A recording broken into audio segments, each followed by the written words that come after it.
We are welcoming Layla Edward. So let me share my screen with you. So Layla Edward is the international trainer of breathwork and mentoring, co-founder and CFO of Great Academy. And through her work, Layla supports improving and expanding the human potential, creating conditions for her students and clients to widen their awareness through conscious and connected breathing, plus the daily practice of 4 great Bs, which is very interesting, I think, reaching internal peace, self-satisfaction, and business success. So I think Layla is already here. Oh, you look beautiful. Beautiful, beautiful. Hello. Yeah, it's a great pleasure to have you today, Layla. Oh, Anil, thank you very much. And we And will leave as you breath now. and let's embrace that logo of our breath. Yeah, it's beautiful. Yeah, beautiful. Thank you Definitely. for having this. So happy World Breathing Day. Never is too much to happy each other on that lovely day. And thank you for joining us, the ones here and the ones that are already registered and listening to us in this beautiful celebration. So it is live as you breathe. And we have breath so much and so deliciously today. We are going to do it a little bit more. So only one soft, deep inhale through the nose, feeling the air coming in. And when you let out through the nose, just one. Sometimes we only need one breath to be present. And yes, present and conscious. So, by becoming conscious of our breath, we naturally begin to cultivate awareness in our daily lives. And this awareness empowers us to recognize and move beyond all patterns and habits. Some of those are formed in our childhood, some are rooted, maybe from our first breath, our birth.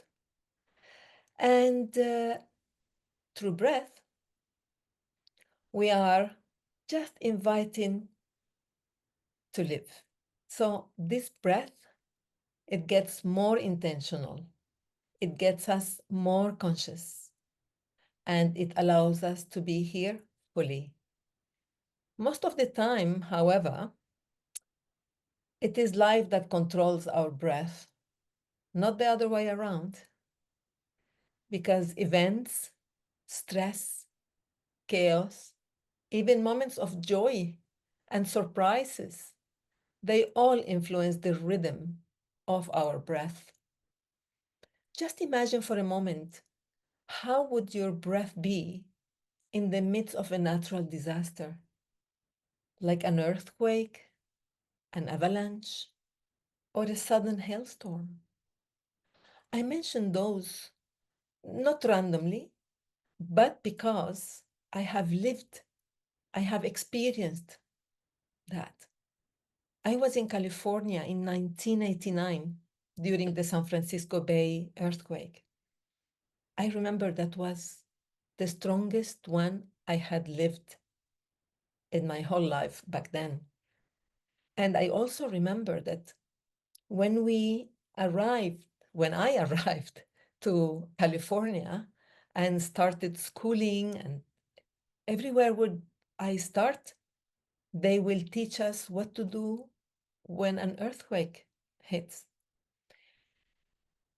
It's there. This is not in our hand.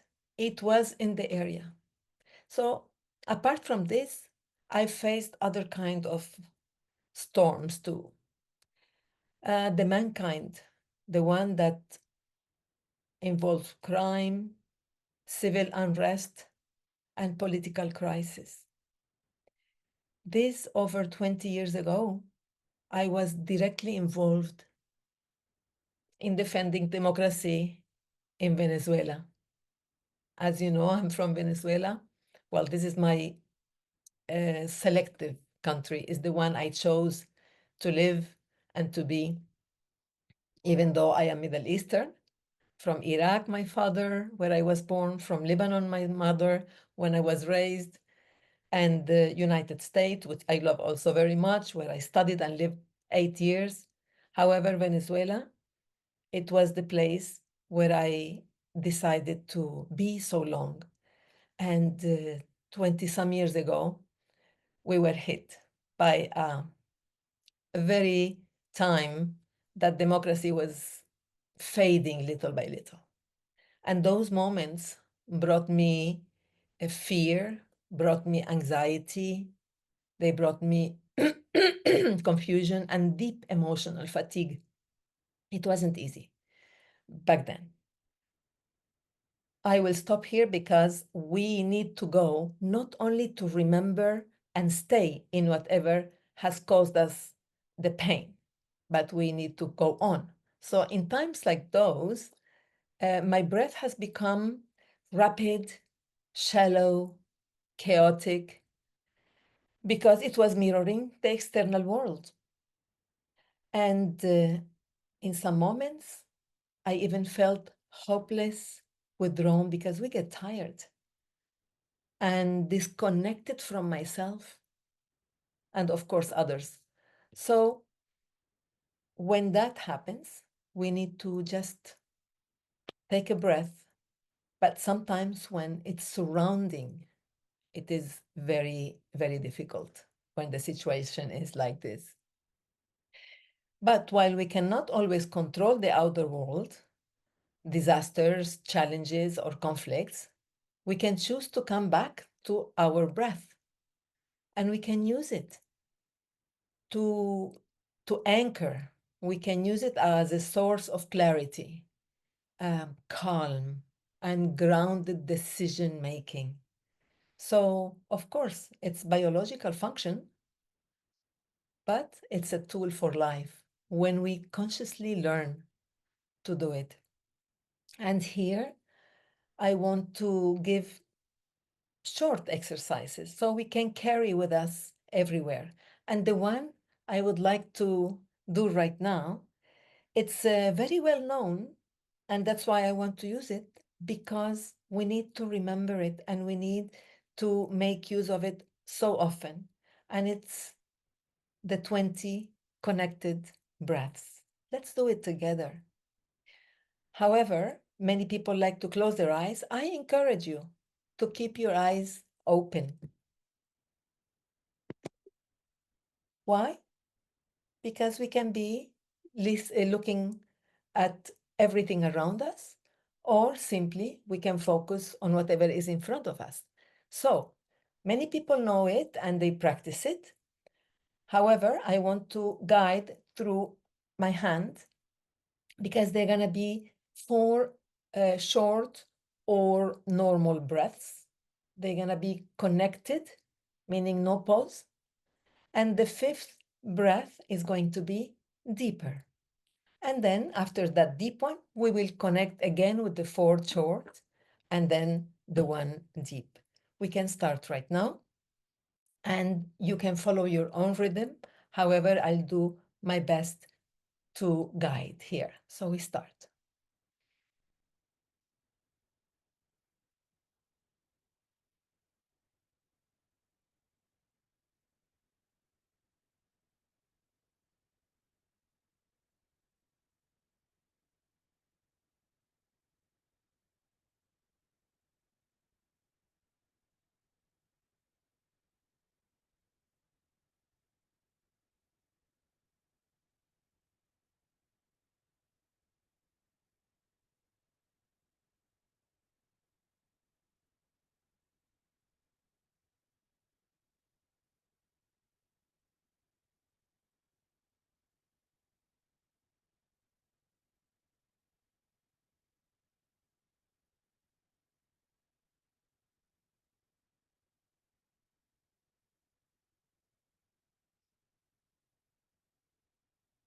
Mm.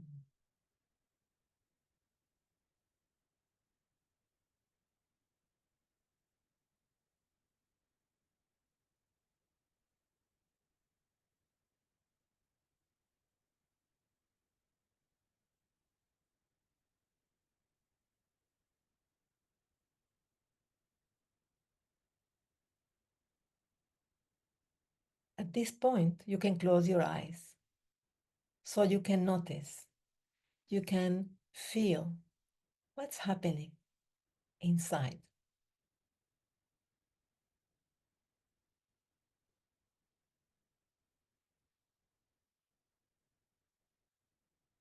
Okay. So, how do you feel? If anyone would like to share, either speaking or writing, how is it? Maybe a couple of persons.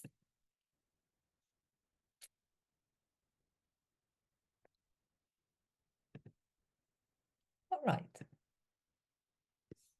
Okay.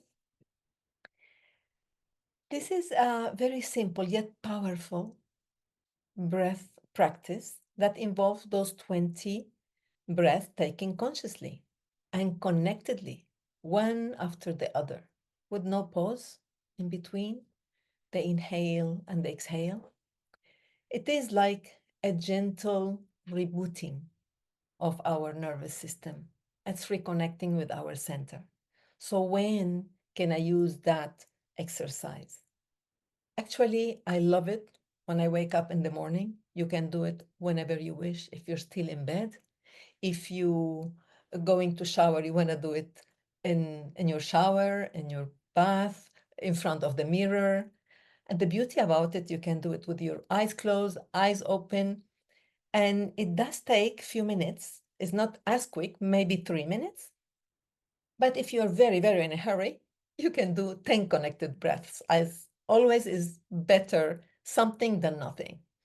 The other moment that I do really enjoy it is at night, when you are done with the day, when you have getting ready for bed, when you are in bed and you don't have anything more interesting to do.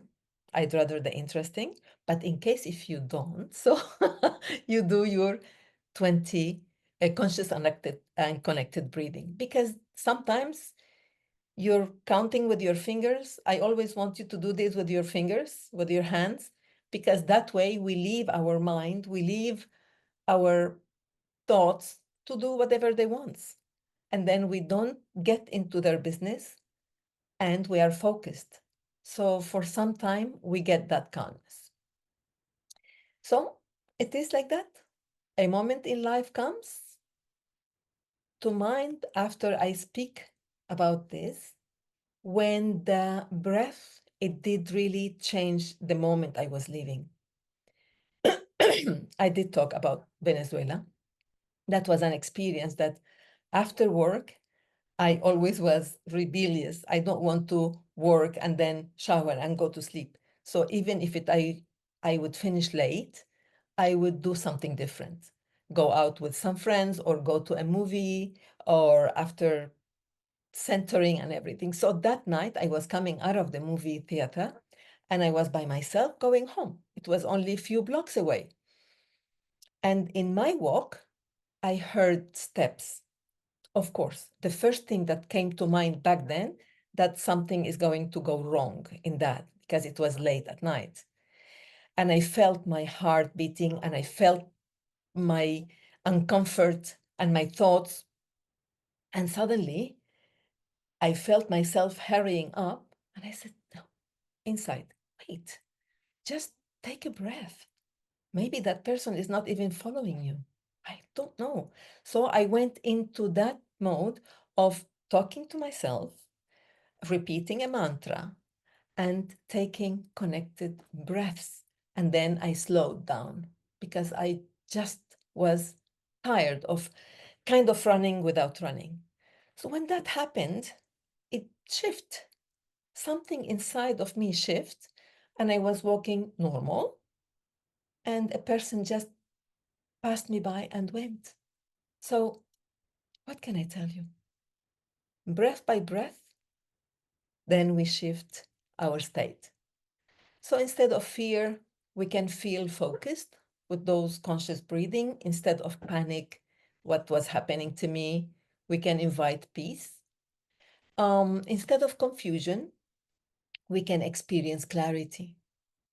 And I definitely would rather feel creative, focused, grateful, courageous, determined, motivated, placid, excited, serene, inspired, and enthusiastic. And there, I can also be conscious of my resources. So, in that, of course, the list is huge. We can just decide to live differently. So, now I want to give another short exercise. And I want to show you this because the exercise is called box breathing. And I could call it also square breathing. What are we going to do? We're going to keep it in a low repetitions, like we are going to breathe in four, maybe 4 inhales. We're going to do 4 counts or 4 inhales pausing. We're going to do 4 counts of the exhale, and then we are going to pause that moment in 4 counts. And to make it short, let's also do it in 4 repetitions. Okay, so we can start. I'm using this because it's really nice to show something. And here we go. So 4, pause, exhale, and pause. Inhale, pause, exhale, pause. Inhale, pause, exhale, pause. One more time.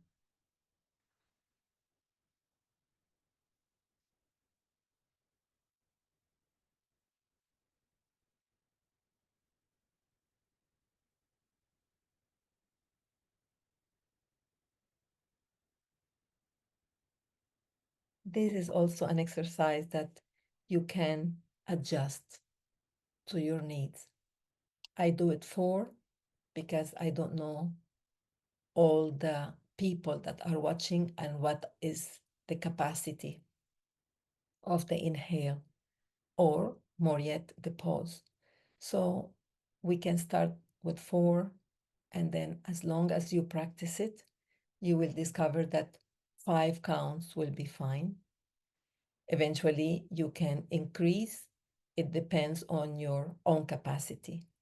You will see this exercise in so many different, like inhaling 5, pausing 8, exhaling 7. There are many different ways, and this is maybe the more conservative or the one that we can start with. um, it's definitely very important to us to integrate the breath awareness in our daily life. For example, we can do before replying. Yes? Okay. It's like when we are in a conversation and the conversation is tense, before replying, take your few seconds, pause, breathe, and do. So another, everything that happens around us can remind us to breathe. For example, when you are driving, depends on the country. I'm in Cyprus now, and there are some areas that have no traffic jam at all. But remembering Venezuela, we could spend easy 1.5 hours, 2 hours in a traffic jam. So what to do in that? Just imagine all the energy that creates to be there. And if you are late or if you're in a hurry, that's the worst. However, if you are at the driving and then you are at the red lights, while wait, you can take some deep breaths. I wouldn't involve into long meditations when I'm driving because you need to be focused on what you're doing. But while you're waiting in the red light, you can do a couple of breaths and that will refresh you. Also, we could use like our incoming phone calls because we need reminders. Sometimes we just forget about it, but it's so natural that we keep alive. So a beautiful practice when the phone rings or when a message comes in, it's a question of seconds. Remember what we did when we started? We made only one breath. So before maybe answering the phone, because it takes either this or this, whatever phone you have, to answer. So you take that beautiful, soft, deep breath, or when you want to write a message, so on. So those are little things that I'm including in your life because breath definitely has to be more conscious than what we have it normally. Breathe consciously also while cooking. That I like to cook. And when you breathe consciously, that's very nice. Also, to make decisions, it helps very much. As we said previously, to fall asleep, it helps super very much. And if you want more tools for your everyday, well, here at the Grit Academy, you will find plenty of them. Short, direct, beautiful. So today, on World Breathing Day, I invite you to live as you breathe and let your breath remind you that in every moment, no matter what life brings us, you have the power to pause, to reset, and to choose how you want to show up for your day. Live as you breathe.